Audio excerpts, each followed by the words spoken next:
سیدنا ابو موسیٰ اشعری رضی اللہ تعالی عنہ نے امیر المؤمنین کے نام ایک خوبصورت پیغام لکھا. پیغام یہ لکھا کہ امیر المؤمنین آپ کا نامہ مبارک ہمیں ملتا ہے، شاہی فرمان ہم تک پہنچتا ہے، امیر المؤمنین کا آرڈر ہمیں ملتا ہے، کیونکہ وقت لگتا ہے اس کے پہنچنے میں، راستہ لمبا ہے، قاصد لے کے پہنچتا ہے، وقت گزر جاتا ہے. اگر ایسا ہو جائے کہ آپ اپنے نامہ مبارک پر تاریخ لکھ دیا کریں کہ فلاں تاریخ کو امیر المؤمنین نے مدینہ منورہ سے یہ حکم، یہ آرڈر لکھوایا اور فلاں گورنر کے نام بھیجا ہے. اب جیسے ہی یہ پیغام امیر المؤمنین تک پہنچا تو امیر المؤمنین نے مدینہ منورہ کے اندر اپنی مجلس شورا کو طلب کر لیا. وہ جو عظیم المرتبہ جہاں دیدہ دانا فہم و فراست کے مالک صحابہ کرام تھے کہ جن سے موقع بموقع مشورہ ہوتا تھا، ان کو بلا لیا اور کہا بات تو دل کو لگتی ہے، آؤ مشورہ کرتے ہیں. تو ہم نے تاریخ لکھنی کون سی ہے؟ آج تک تو تاریخ لکھنے کا کوئی رواج ہی نہیں مسلمانوں میں. مشاورت ہوئی اور دیکھیے میرے پیارے بھائیوں اور محترم بزرگوں، مسلمانوں کتنی خوشی کی بات ہے، صحابہ کرام سر جوڑ کے بیٹھے، اس امت کے سب سے افضل لوگ کہ جن کا درجہ مقام اللہ کے نبیوں کے بعد سب سے اونچا ہے. مشاورت کے بعد یہ طے ہوا کہ ہماری جو تاریخ ہے نا، اس کا آغاز اور اس کی ابتدا ہمارے پیارے نبی کریم صلی اللہ علیہ وآلہ وسلم کے سفر ہجرت کے ساتھ اس کا تعلق ہونا چاہیے. باقی دیگر میں آپ دیکھیں سن عیسوی ہے نا، تو سیدنا عیسیٰ علیہ السلام کی ولادت کے ساتھ جڑا ہوا ہے. وہ عیسیٰ علیہ السلام کب پیدا ہوئے؟ عیسائیوں نے اس کی مناسبت سے اپنے سن کو چلا دیا. یہودیوں نے کہا سلیمان علیہ السلام بیت المقدس پر فاتح بن کے آئے بڑی شان و شوکت کے ساتھ، ہم تو اس دن سے اپنے سن کا آغاز کریں گے. سبحان اللہ، مسلمانوں کے اندر ایسی کوئی شان و شوکت نہیں. یہ نہیں دیکھا کہ ہمارے نبی کریم صلی اللہ علیہ وسلم کب پیدا ہوئے، اس وقت سے آغاز کر لیتے ہیں. یا دیگر چیزیں کس سے آغاز کر رہے ہیں؟ سفر ہجرت سے. پھر مزید مشورہ ہوا کہ سفر ہجرت کے لیے کب سے شروع کریں. سبحان اللہ، مشورہ دینے والے عظیم المرتبہ صحابہ نے مشورہ دیا، امیر المؤمنین سن 13 نبوت ہے. اللہ کے نبی کریم صلی اللہ علیہ وسلم کو نبوت ملے ہوئے 13 سال گزر گئے. سن 13 نبوت میں ذی الحج کا موقع تھا. اوس اور خزرج کے لوگ یثرب سے مکہ آئے تھے اور اس وقت ان کے ساتھ مشاورت ہوئی تھی اور اس کے نتیجے میں بیعت عقبہ ہوئی اور طے ہوا کہ اب اللہ کے نبی کریم صلی اللہ علیہ وسلم ہجرت کر کے مکہ سے یثرب چلے جائیں گے. یہ چونکہ ذی الحج کا مہینہ تھا، حج کا مقدس مہینہ، اور اس کے بعد جو چاند طلوع ہوا نا وہ چاند محرم کا تھا، لہذا محرم سے ہی شروعات کر دی جائے. یوں مسلمانوں کا سن ہجری یا اسلامی سن اس کا آغاز ہو گیا. سبحان اللہ. اور اس کے اندر بڑا خوبصورت پیغام ہے کہ مسلمانوں، تمہاری تاریخ کا آغاز وہ کسی شان و شوکت کے ساتھ نہیں، کسی کی ولادت یا وفات سے منسلک نہیں، بلکہ تمہاری یہ جو تاریخ ہے نا، اس کے آغاز میں بھی تمہارے لیے بڑا خوبصورت پیغام موجود ہے. اگر کوئی اللہ کا بندہ تنہا ہے کہیں اللہ کی زمین پر، اللہ کے دین پر عمل کر رہا ہے اور وہاں کے باسی اس کا جینا دوبر کر دے، اس کے ساتھیوں کو تنگ کرے، تو اسلام کے اندر یہ تلقین ہے. پھر کمپرومائز کی پالیسی نہیں، پھر یہ نہیں ہے کہ کفر کو اور اسلام کو، حق کو اور باطل کو آپس میں جوڑ دو اور درمیانی راہ نکالو، نہیں، بلکہ اس کی بجائے مسلمان ہجرت کر کے اپنا دین اور ایمان بچانے تک کی قربانی دینے کے لیے تیار ہو سکتا ہے۔ ثابت قدمی، استقامت، اس کے ساتھ یہ جڑا ہوا ہے۔ لیجئے یہاں سے شروع ہوا۔ اب جو پہلا مہینہ آیا نا وہ تھا محرم کا، اور محرم زمانہ جاہلیت میں پہلے سے لوگ اس کو کہا کرتے تھے صفر اول۔ محرم کے بعد کون سا مہینہ آتا ہے؟ صفر، اس کو کہتے تھے صفر ثانی ہے، دوسرا مہینہ ہے صفر کا، اور محرم کا نام رکھتے تھے صفر اول، یعنی اول پہلا مہینہ ہے صفر کا۔ پھر اس کے بعد عربوں کے اندر یہ بات آئی، یار ہم صفر اول کے اندر جنگ نہیں کرتے، لڑائی نہیں کرتے، رکے رہتے ہیں، تو کیوں نہ اس کو محرم کا نام دے دیا جائے۔ دو طرح کی روایات ہیں، امام ابن کثیر علیہ الرحمہ نے درج کیا ہے، محرم نام دے دیا گیا اس کی حرمت کی تاکید کے پیش نظر، حرمت والا مہینہ۔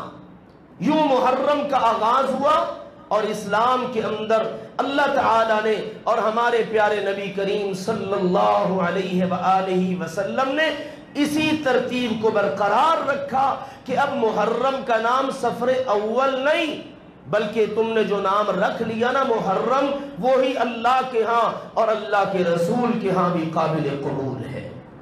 تو اللہ تعالیٰ نے اس کا ذکر کیا ہے سورۃ التوبہ کی اس آیت نمبر 36 میں۔ اللہ نے فرمایا ان عدت الشہور عند اللہ 12 شہرا فی کتاب اللہ یوم خلق السماوات والارض منها 4 حرم ذالک الدین القیم۔ اللہ نے اس کو اتنی اہمیت دی، فرمایا یہ دین قیم ہے، اس کو معمولی نہ سمجھنا۔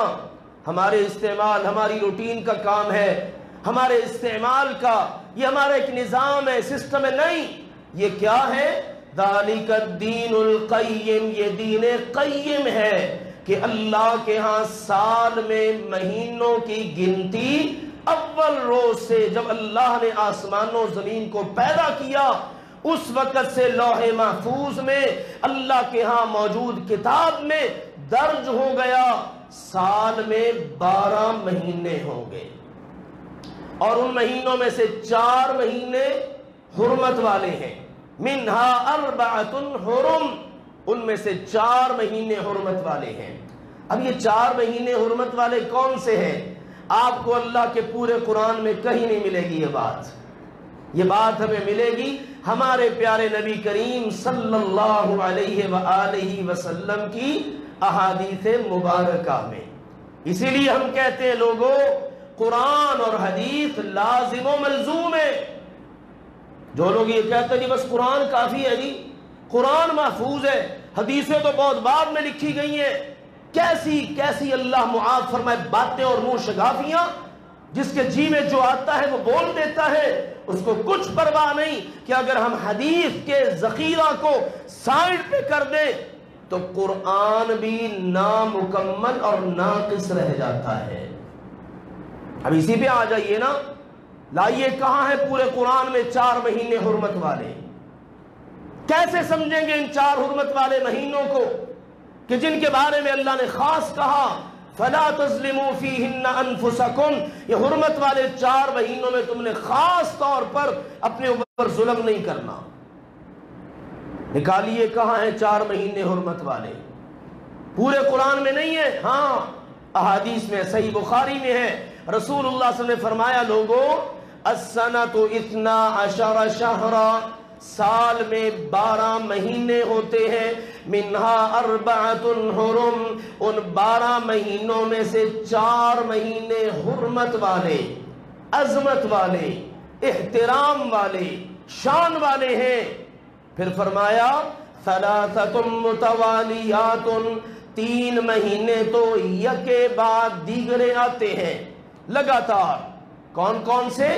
ذوالقعدۃ وذوالحجۃ والمحرم، ذیقعد کا مہینہ پہلے آتا ہے اس ترتیب میں، پھر ذی الحج کا مہینہ آتا ہے، پھر محرم کا، یہ لگاتار 3 مہینے حرمت والے ہیں، اور چوتھا حرمت والا مہینہ ہے وَرَجَبُ مُضَرَ الَّذِي بَيْنَ جُمَادَ وَشَعْبَان، جماد الثانی اور شعبان کے درمیان والا مہینہ رجب کا مہینہ۔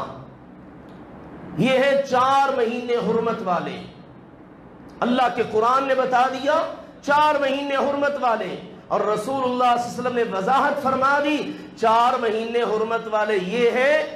اب آپ غور کیجئے اس نقطے پر بھی، یہ کب سے حرمت والے ہیں؟ جب سے اللہ نے آسمانوں اور زمین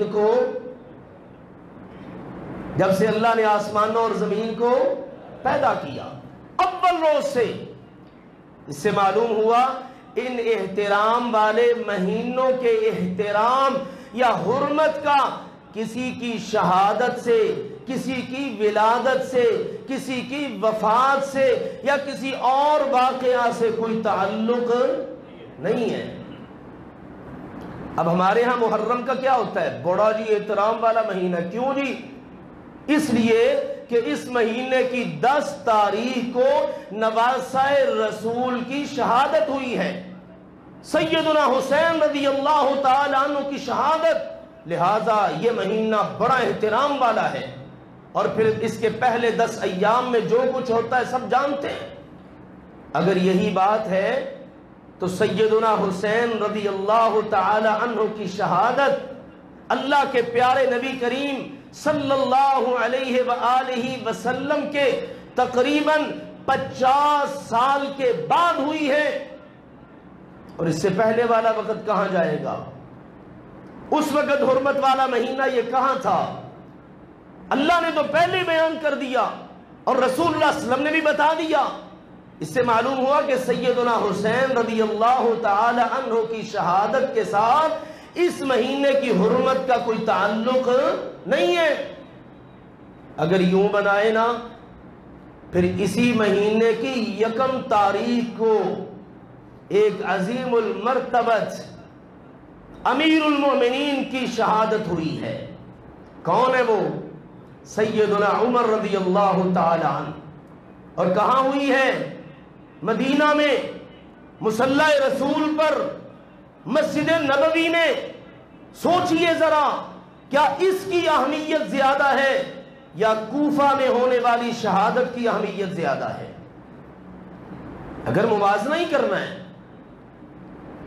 دیکھنے کی بات ہے نا، مدینہ کا تقدس پامال ہوا، مصلی رسول کا تقدس پامال ہوا، فجر کی نماز ہے اور امیر المومنین قرآن کی تلاوت کر رہے ہیں، کتنا کچھ۔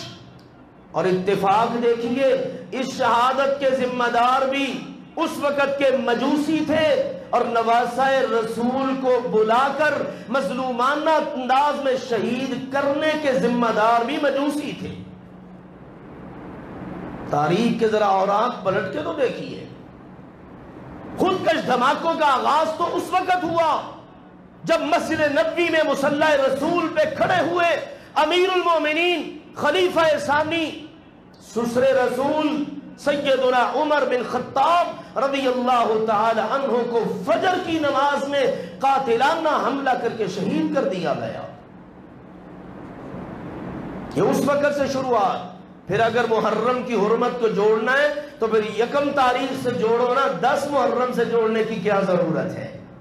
اور اس سے بھی پہلے ایک اور واقعہ جو اس واقعہ کے اگرچہ بعد پیش آیا لیکن ذی الحجہ کے مہینے میں وہ بھی حرمت والا مہینہ ہے، سیدنا عثمان رضی اللہ تعالی عنہ کی مظلومانہ شہادت وہ بھی مدینہ منورہ میں ہوئی ہے، اور اس مسجد کے دروازے بند کر دیے گئے جو ان کے مال سے خریدی گئی، اس کنویں کا پانی بند کر دیا گیا جس کو خلیفہ ثالث عثمان رضی اللہ تعالی عنہ نے اپنے مال سے لے کر مسلمانوں کے لیے وقف کیا تھا۔ پھر تو ہم یوں تمام مہینوں کو کسی نہ کسی کی شہادت سے جوڑ کر بس انہی کاموں میں پڑے رہیں گے، جبکہ اسلام کا یہ مزاج نہیں ہے۔ اللہ تعالیٰ نے واضح کر دیا 4 مہینے حرمت والے اس دن سے جب سے اللہ نے آسمان و زمین کو پیدا کیا، اور یہ اللہ کا سچا دین ہے، اور ہم سب جانتے ہیں اللہ نے جو اپنا سچا دین اپنے پیغمبر محمد صلی اللہ علیہ وسلم پر اتارا وہ آپ کی زندگی میں ہی مکمل ہو گیا، آپ کی زندگی میں مکمل ہو گیا۔ اور اللہ نے بتا دیا اليوم اکملت لکم دینکم واتممت علیکم نعمتی ورضیت لکم الاسلام دینا۔ مسلمانوں، آج کے دن میں نے تمہارے اوپر اپنا دین مکمل کر دیا، اپنی نعمت کو پورا کر دیا، اور اسلام کو تمہارے لیے بطور دین کے پسند کر لیا۔ تو یہ اس بات کی دلیل ہے محرم شروع سے ہی حرمت والا مہینہ ہے، اللہ کے قرآن کی آیت کے مطابق اور رسول اللہ صلی اللہ علیہ وسلم کے فرمان عالی کے مطابق۔ لہذا اس کا احترام بھی مسلمانوں پر بہت ضروری ہے۔ لیکن المیہ ہے، بدقسمتی ہے آج ہماری کہ آج ہم غیروں کی دیکھا دیکھی اپنی روایات کو، اپنے شعائر کو، اپنے مقدس مذہبی روایات تک کو فراموش کر چکے ہیں۔ ذی الحجہ کا مہینہ کیسے گزرتا ہے، اس سے پہلے ذیقعد کا مہینہ کیسے گزرتا ہے، پھر محرم میں تو اللہ کی پناہ ہے کیا حالت بنتی ہے سبھی جانتے ہیں۔ حالانکہ رسول اللہ صلی اللہ علیہ وسلم نے محرم کے فضائل بیان کرتے ہوئے فرمایا، لوگوں افضل الصیام بعد رمضان شہر اللہ المحرم، یہ جو محرم ہے نا یہ اللہ کا مہینہ ہے، مہینے سارے اللہ کے ہیں، لیکن محرم کو اہمیت دی گئی ہے، عظمت دی گئی ہے کہہ کر کہ مہینہ جو محرم کا ہے یہ کس کا مہینہ ہے؟ اللہ کا مہینہ ہے، اللہ کا مہینہ۔ اللہ کے نبی صلی اللہ علیہ وسلم نے اس کو قرار دیا، اتنی زیادہ عظمت، اور اسی لیے فرمایا اللہ کے مہینے محرم میں روزے رکھنا رمضان المبارک کے فرض روزوں کے بعد یہ محرم کے روزے سب سے افضل ہیں۔ افضل الصیام بعد رمضان، رمضان کے بعد سب سے افضل جو روزے ہیں نا وہ کس مہینے کے ہیں؟ محرم کے۔ کتنی زیادہ عظمت ہے، احترام والا مہینہ ہے، حرمت والا مہینہ ہے، اللہ کا مہینہ ہے، اس میں زیادہ سے زیادہ نفلی روزے رکھنے ہیں۔ اور رسول اللہ صلی اللہ علیہ وسلم کی ان باتوں نے اس بات کو واضح کر دیا کہ اگر ہم محرم میں کوئی نیک عمل کرنا چاہتے ہیں نا تو سر فہرست نیک عمل کیا ہے؟ نفلی روزے رکھنا۔ زیادہ سے زیادہ آپ نفلی روزے رکھیے اس مہینے میں، اور یوں آپ اپنا دامن بہت ساری بدعات سے، خرافات سے، گناہوں سے، اپنی جان پر ظلم کرنے سے بچا سکتے ہیں، اور اللہ کے فرمان پر عمل ہو سکتا ہے۔ فَلَا تَظْلِمُوا فِيهِنَّ أَنفُسَكُمْ، سال کے 12 مہینے ہی اپنی جانوں پر ظلم کرنے سے بچو، لیکن جب یہ احترام والے مہینے آ جائیں نا، یہ 4 حرمت والے مہینے، تو ان میں تو خاص طور پر اپنی جانوں پر ظلم کرنے سے بچو۔ 2 باتیں آخر میں مختصر نوٹ کر لیجئے۔ ہمارے ہاں بعض چیزیں ایسی چلتی ہیں جن کا اسلام سے کوئی تعلق نہیں۔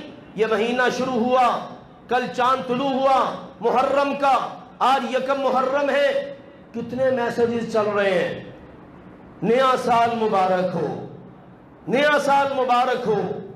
بھئی یہ کس نے کہا ہے؟ اللہ کے نبی صلی اللہ علیہ وسلم کے دور میں کتنی بار یہ سال شروع ہوا، کتنی بار محرم آیا، صحابہ کرام کے ادوار میں، بعد کے ادوار میں کبھی کسی نے مبارک دی ہو اس کی؟ ایسا بالکل نہیں۔ ہاں عیسائیوں کے ہاں ایسا ہے، اسی لیے اللہ کے نبی صلی اللہ علیہ وسلم نے خبردار کیا تھا، میری امت کے لوگوں تم نے میرے پیچھے چلنا ہے، میرے جیسا بننا ہے، دیگر اقوام جیسا نہیں۔ اور یاد رکھو، من تشبہ بقوم فہو منہم، جو جن سے مشابہت اختیار کرے گا نا وہ پھر انہی میں سے ہی ہو جائے گا۔ اب مسلمانوں کے ہاں تو یہ روایت نہیں ہے کہ جب سال شروع ہو، بے شک محرم سے ہو، بے شک جنوری سے ہو، اب وہ جناب ایک دوسرے کو مبارکبادیں دیتے پھریں، لو بھئی 1 سال مکمل ہو گیا ہے، اگلا شروع ہو گیا ہے، نیا سال مبارک ہو۔ اس چیز کا اسلام سے کوئی تعلق نہیں ہے۔ ہاں اس بات کا احساس ضرور دلایا جاتا ہے، ہر شخص غور کرے، میری زندگی میں سے 1 سال اور نکل گیا، 1 سال اور ملے ہوئے وقت میں سے مکمل ہو گیا، اب اگلا وقت مل گیا ہے، پتہ نہیں اگلا سال مکمل بھی ہونا ہے کہ نہیں، میں پچھلے سال کا محاسبہ کروں، اپنا جائزہ لوں۔ میری حالت کیا ہے، کیفیت کیا ہے، میری نیکیوں اور میرے گناہوں کا موازنہ اور فرق کیا ہے، جو کمی رہ گئی ہے اب اس کو آئندہ پورا کرنے کی کوشش کروں، یہ احساس ضرور ہے۔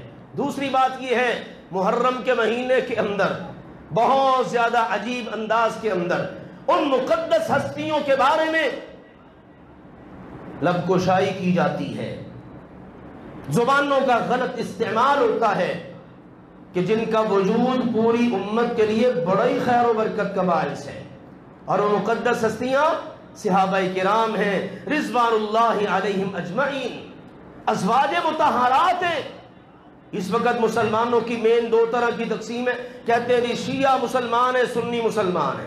چلو شیعہ مسلمانوں کا تو جو معاملہ ہے صحابہ کے بارے میں وہ کسی سے ڈھکا چھپا نہیں ہے، ان میں سے بھی جو لوگ ذرا سمجھ بوجھ کے حامل ہیں خلفائے راشدین کے بارے میں تو وہ بھی تقریباً بات نہیں کرتے، لیکن دیگر صحابہ کرام کے بارے میں، حتیٰ کہ میرے عزیزوں صورتحال یہ ہے بعض سنی مسلمان کہ جو صحابہ کرام کا بہت احترام کرتے ہیں وہ بھی مشاجرات صحابہ کی آڑ میں، صحابہ کرام کے درمیان جو اختلافات ہوئے، جھگڑے ہو گئے، ان کی آڑ میں بعض ہستیوں کے بارے میں بات کرنے میں ذرا بھی آڑ محسوس نہیں کرتے۔ سیدنا معاویہ رضی اللہ تعالی عنہ ان کا ذکر کریں گے تو بڑے منفی انداز میں، سیدنا مغیرہ بن شعبہ رضی اللہ عنہ کا ذکر کریں گے وہ بھی بڑے منفی انداز میں۔ کیوں؟ ان صحابہ کرام اور ان جیسے دیگر صحابہ کے نام آتے ہیں مشاجرات صحابہ میں، یعنی صحابہ کرام کے جو آپس کے مشاجرات تھے، جھگڑے تھے، اختلافات تھے، ان کے اندر ان کے نام آتے ہیں، لہذا ان کو بھی بڑے منفی انداز میں ذکر کیا جاتا ہے۔ حالانکہ میرے عزیزوں یاد رکھیے اول صحابی سے لے کر آخری صحابی تک ہر ایک کا ادب کرنا، ہر ایک کا احترام کرنا یہ ہر مسلمان پر واجب ہے، کیونکہ ہمیں ہمارے پیارے نبی نے کہا ہے، ہمارے پیارے نبی کریم صلی اللہ علیہ وسلم نے فرمایا لوگو اللہ اللہ فی اصحابی، دو مرتبہ اللہ کا واسطہ دیا، تمہیں اللہ کا واسطہ ہے، تمہیں اللہ کا واسطہ ہے میرے صحابہ کے بارے میں خبردار رہنا، اللہ سے ڈرتے رہنا، میرے صحابہ کے بارے میں کوئی ایسی بات نہ کرنا۔ اور سنو، من سب اصحابی فعلیہ لعنت اللہ والملائکۃ والناس اجمعین، جو میرے کسی صحابی کو برا کہے گا، سب و شتم کرے گا، اس کی تنقیص کرے گا، اس کی تحقیر کرے گا، اس پر اللہ کی بھی لعنت ہے، فرشتوں کی بھی لعنت ہے اور سارے انسانوں کی بھی لعنت ہے۔ تو ضرور لعنت کا حقدار بننا ہے، ہر صحابی کا احترام کریں۔ صحابی کیا ہے، کسے کہتے ہیں، اس کی عظمت و شان مرتبہ کیا ہے، انشاءاللہ اگلے جمعے اس کو عرض کریں گے۔ وآخر دعوانا ان الحمدللہ رب العالمین۔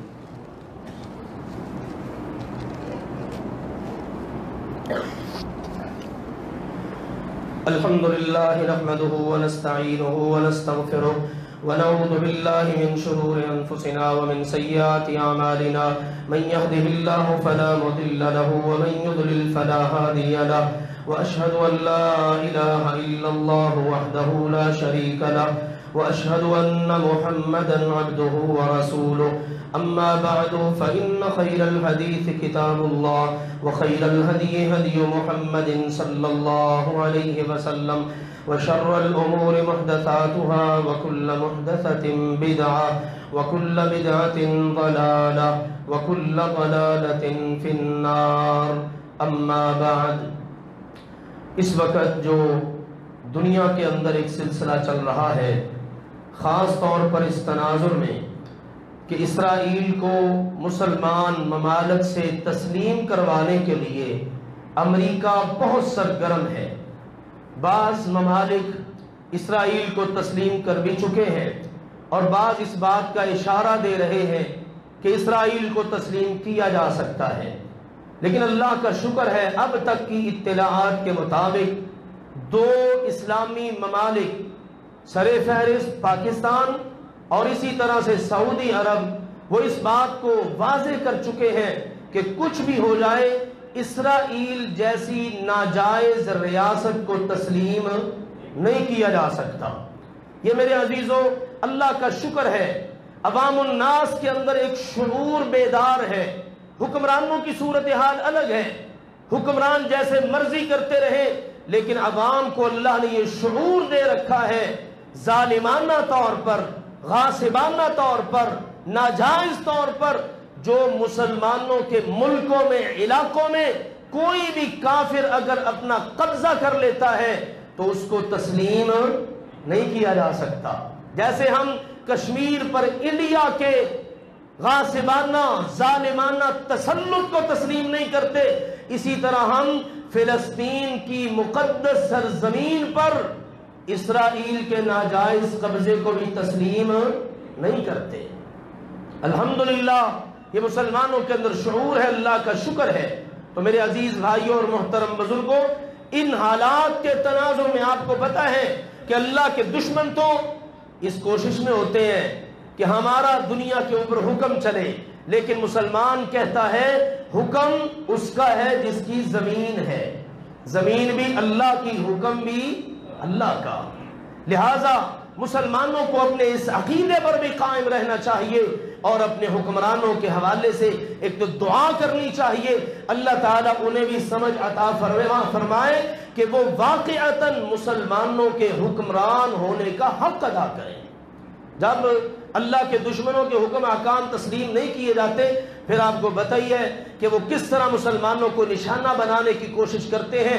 اس وقت بہت ضرورت ہے اور ہر گزرتے دن کے ساتھ یہ ضرورت بڑھتی چلی جا رہی ہے کہ مسلمان ممالک آپس میں سر جوڑ کے بیٹھے اور اپنا آپس کا اتفاق اور اتحاد اس کی راہ نکالیں۔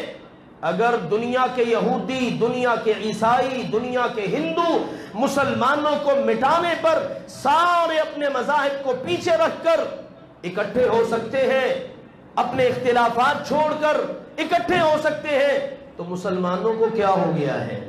وہ اکٹھے کیوں نہیں ہو رہے؟ فلاں ملک الگ ہے، فلاں ملک الگ ہے، اور اپنی اپنی پالیسیاں ہیں، وہ اس کو برداشت نہیں کر رہا، وہ اس کو نہیں۔ اس وقت امت مسلمہ کے اتفاق اور اتحاد کی ضرورت ہے، اور اس بات کی ضرورت ہے اتفاق اور اتحاد کر کے پوری ثابت قدمی اور استقامت کے ساتھ اسی راستے کو اختیار کیا جائے جس راستے کو اختیار کر کے سیدنا عمر بن خطاب رضی اللہ تعالی عنہ آج ان کی شہادت کے دن کا پیغام ہے یہ، وہ 22 لاکھ مربع میل کے حکمران بنے تھے۔ مدینہ منورہ کی چھوٹی سی ریاست، اور وہاں سے سبحان اللہ، اور مدینے کی ریاست بنانے والے حکمرانوں سے بھی ہم یہی کہتے ہیں، مدینہ کی جو ریاست ہوتی ہے نا وہ سکڑتی نہیں ہے، بلکہ اللہ کے فضل و کرم سے وہ پھیلتی چلی جاتی ہے۔ آج اگر ہم نے بھی اس بات کا نعرہ لگایا ہے پاکستان مدینے کی ریاست بنائیں گے، اللہ کرے ہمارے جیتے جی یہ خواب تعبیر ہو جائے اور اس کی تعبیر پوری ہو، اور پوری دنیا کے اندر واقعتاً پاکستان مدینہ کی ریاست بن کر ابھرے۔ ہاں، اس کا یہی پیغام ہے کہ اگر ہم ان پالیسیوں پر چلیں، اس انداز کا طرز حکومت اختیار کریں جو اللہ کے نبی صلی اللہ علیہ وسلم دے کر گئے اور سیدنا عمر نے اختیار کیا، ان سے پہلے سیدنا ابو بکر نے، پھر بعد میں سیدنا عثمان نے، کہ ہر گزرتے دن کے ساتھ بڑھتا اور پھیلتا چلا گیا۔ سیدنا عمر کے دور میں اگر 22 لاکھ مربع میل تھا تو سیدنا عثمان رضی اللہ عنہ نے باوجود فتنوں کے اس کو کم نہیں ہونے دیا، بلکہ 30 لاکھ مربع میل سے بھی اس کو بڑھا دیا تھا۔ اللہ ذوالجلال والاکرام وہی سنہرا دور دوبارہ پلٹا دے، امت مسلمہ کو کامیابیاں عطا کرے۔ اللہم اعز الاسلام والمسلمین، اللہم انصر المسلمین المستضعفین فی کل مکان، اللہم اشف مرضانا ومرضى المسلمین واقض حاجاتنا وحاجات المسلمین واغفر لنا ولوالدینا ولاساتذتنا ولجمیع المسلمین، وصلی اللہ وسلم وبارک علی النبی الکریم۔